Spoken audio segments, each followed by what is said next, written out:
Bonjour à tous et bienvenue dans cette nouvelle vidéo.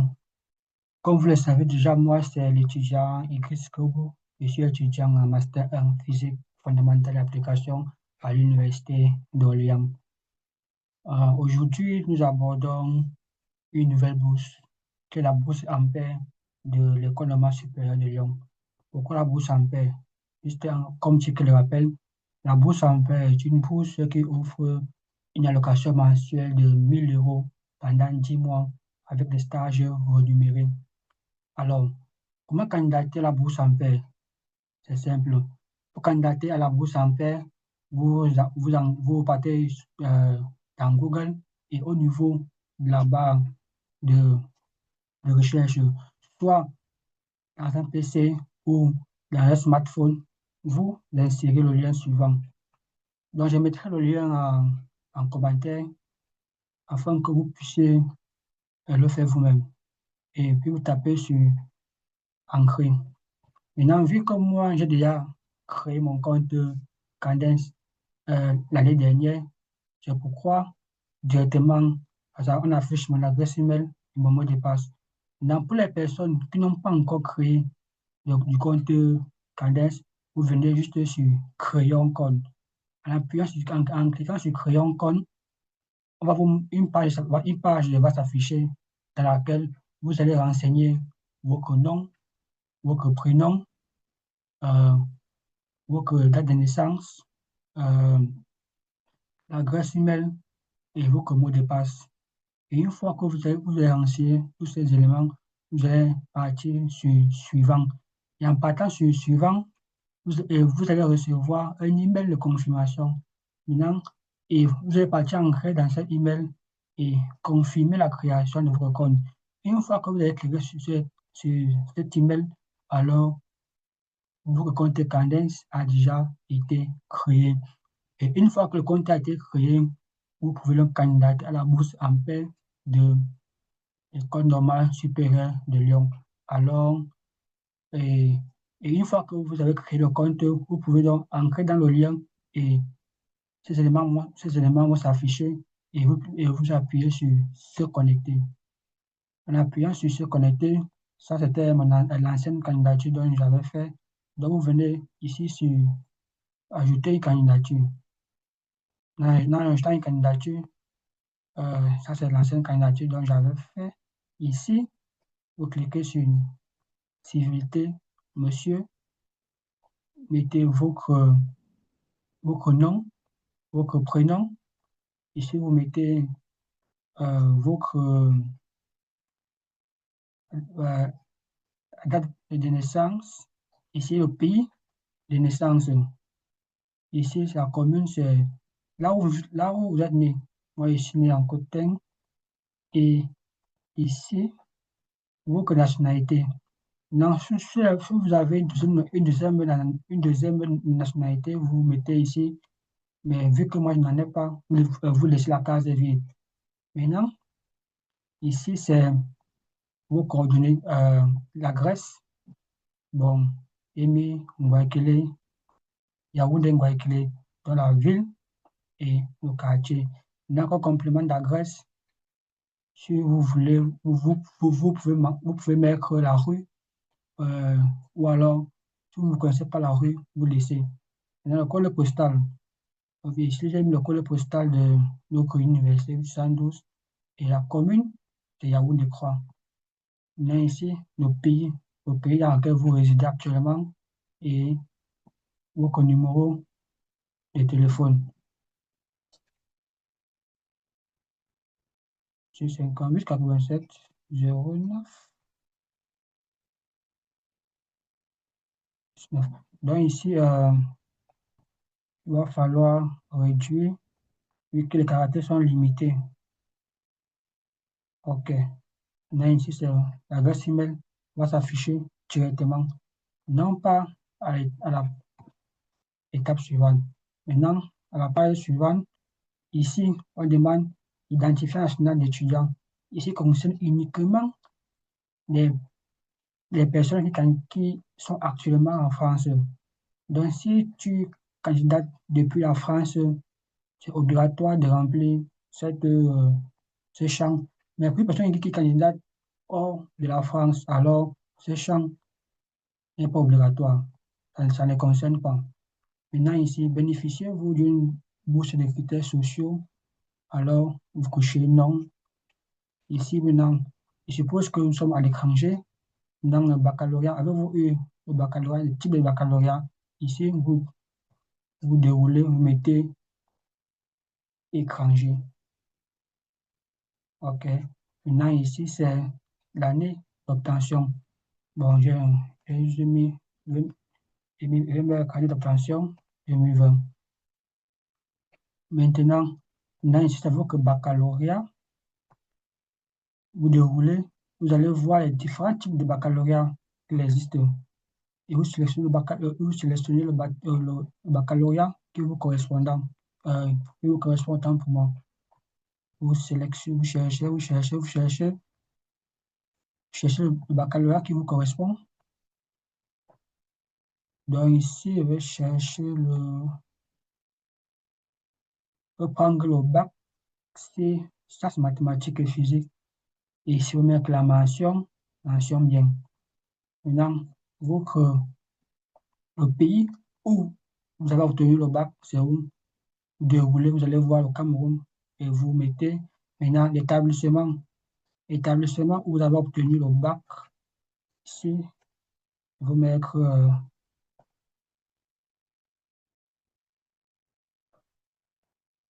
lycée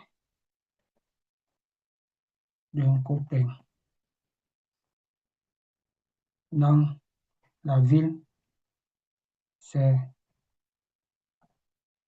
côté. OK, on scroll. Maintenant, ici, c'est la candidature détaillée par les années formulaires post-bac. Donc ici, on veut maintenant voir les années après ton bac. C'est-à-dire, qu'est-ce que tu as eu après ton bac? Et il faut renseigner au moins une année. Donc après le bac, vous venez, on clique sur ici. Bon.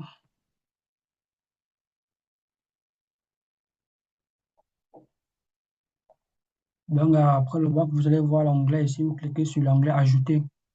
Donc on va commencer par, bon, on va commencer par aller directement après le bac. Ici, bon, on va dire début d'année. Là, vous renseignez la rentrée, la date de rentrée. Bon, généralement, quand on commence en septembre, je vais juste prendre un exemple. Donc, je vais juste prendre un cas, c'est un cas. Et si vous avez eu 3 années après le bac, vous devez renseigner 3 années après le bac. Et exactement dans l'ordre, c'est-à-dire niveau 1, niveau 2, niveau 3, ainsi de suite. Donc ici, je vais prendre un seul cas. Je vais prendre après le bac, après 2000, là-bas, j'ai renseigné le baccalauréat 2020. Donc, je vais renseigner le bac début 2020, soit en septembre, qu'on commence septembre. Je vais prendre 21 septembre. Le 21 septembre et la fin. Vous voyez qu'elle est finie souvent. La fin serait alors encore en 2021. Et on finit souvent en, en juin. Je vais dire le 30 juin 2021. Je vais dire le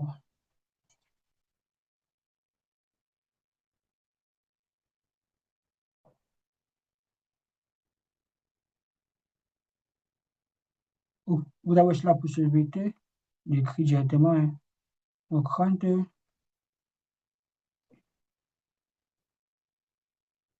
30,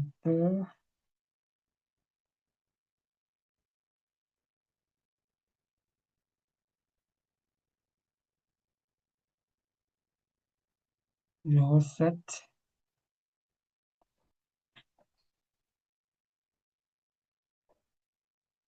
21. Parfait. OK. Maintenant, lorsque vous tapez sur OK, vous allez venir cliquer sur Master. Lorsque vous avez fini de renseigner, lorsque vous avez fini de renseigner tout ce qui va avec les années après le bac et en partant sur la page suivante, je vais cliquer sur ce master-ci. OK. En cliquant sur ce master-ci, vous allez venir choisir la mention. C'est-à-dire, vous cherchez la matière. Pour un physicien, la mention, c'est sciences de la matière. Et le parcours, c'est Physics and Chemistry. Dans le niveau, choisissez le niveau dans lequel vous candidatez. C'est le niveau Master 1. Maintenant, partez à la page suivante. Maintenant, ici, c'est la page pour renseigner les documents demandés par la bourse. Vous voyez comment c'est énorme. Donc, on va venir document par document. Ici, carte d'identité. Ici, vous renseignez soit le passeport, soit votre carte nationale d'identité. Ici, vous renseignez votre CV. Ici, c'est une lettre de motivation correspondant au parcours pour lequel vous candidatez à l'école normale. Ici, on dit relevé de notes du diplôme de fin d'études secondaires, c'est-à-dire ici vous renseignez le baccalauréat. C'est-à-dire vous renseignez le relevé du baccalauréat ici. Ici, notes obtenues pendant les études supérieures après le baccalauréat pour la France. Tous les relevés obtenus pendant les études supérieures. Et si vous mettez les relevés, vous allez rassembler vos relevés en un PDF. Attestation attentive de la bourse de l'ISLA, ça ne vous concerne pas. Ce n'est pas de la bourse Crous. Si c'est au diplôme du bac, ici justificatif d'inscription à L3, attestation de validité de L3. Ici, vous pouvez mettre le relevé du niveau point ou alors l'attestation de licence. Mais ici, le relevé de notes. Ici, c'est un test qui prouve que vous avez un niveau de langue B2. Après Claude TOEFL ou TOEIC. Ici, c'est attestation de langue française pour un étudiant qui soit d'un pays anglophone, doit prouver qu'il sait parler le français. S'ils sont une lettre de motivation, c'est deux lettres de motivation qu'on demande. Et ici là maintenant, après avoir donné les lettres de recommandation, vous devez également demander à vos référents de vous donner son adresse email et auquel vous allez venir mettre leur nom, leur prénom, leur adresse email, leur discipline, ce qu'ils enseignent à l'université, ou bien ils sont enseignants ou pas, et avec l'établissement. Et ici, en appuyant sur envoyer, il va recevoir un email où il doit encore vous recommander en ligne. Donc, c'est deux facettes. Donc, ici, là, vous avez besoin du mail des deux enseignants et donc, cela vous avez besoin de deux recommandations, de deux lettres deux lettres de recommandation sur papier et également les mails des deux enseignants là, parce qu'ils vont encore vous renseigner en ligne. Ils vont encore vous en ligne, merci. Et après avoir renseigné tout ça, vous pouvez donc transmettre votre candidature. Donc, c'est tout sur comment candidater la bourse en paix. Vous voyez que c'est simple et c'est très simple. Donc, c'est alors à vous de pouvoir bien faire les choses, de bien faire vos lettres de motivation et surtout candidater à temps. Parce que euh, plus tu perds le temps, plus il y a le monde et plus le site c'est un peu défectueux. Donc, candidater à temps, faites bien vos lettres de motivation et surtout, faites les relire auprès des gens qui sont là passés par là. Donc, pour ceux qui suivent cette vidéo pour la première fois, j'ai une chaîne WhatsApp où je partage régulièrement les informations concernant les, concernant l'obtention des bourses d'études et concernant, bref, concernant, en gros, concernant les opportunités des bourses d'études. Donc, je mettrai le lien de la chaîne WhatsApp en commentaire et le lien pour pouvoir créer son compte est également en commentaire. Donc, n'hésitez pas à rejoindre la chaîne WhatsApp pour ne rien rater et surtout pour m'encourager. Je vous invite vraiment à liker, à commenter la vidéo et à partager et à vous abonner massivement car cela m'encourage énormément, cela me permet également cela m'encourage et cela met en moi une sorte de motivation pour continuer également à vous aider. Donc, euh, je vous dis vraiment merci. Merci et à ceux qui ont partagé. Et on se dit donc à très bientôt pour la bourse Smart Top. Parce que la bourse Smart Top, l'appel à candidature a sorti et d'ici le 1er décembre, on fera une vidéo sur comment candidater également à la bourse Smart Top. Alors, je vous remercie. On se dit à très bientôt.